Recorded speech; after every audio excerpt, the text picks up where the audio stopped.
ఇప్పుడు చెప్పమంటారా అది మీ జీవితంలో ఎలా జరుగుద్దో? వాక్యం మీకు వినబడతా ఉంటుంది.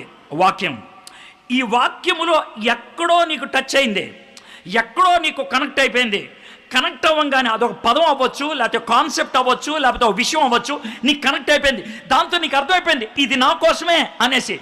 నా కోసమే అని అర్థమైనప్పుడు లాన్ నుంచి మనసు మాట్లాడుతూ ఉంటే ఆ మనసు మాట వినో, గబగబా మొబైల్ చేస్తావు.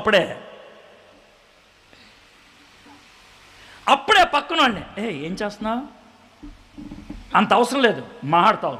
లేకపోతే పక్కన వాళ్ళు బైబిల్ తీస్తా ఉంటే వాళ్ళు ఏం చదువుతున్నారు చూస్తావు. ఇది నువ్వు చేసే పని. ఎందుకో తెలుసా? You are getting distracted from your own soul. రెస్టరేషన్లో ఇది పార్ట్. ఇంత డీప్గా మీరు బహుశా ఎప్పుడు వినుండకపోవచ్చు. This is what happens when you are coming back.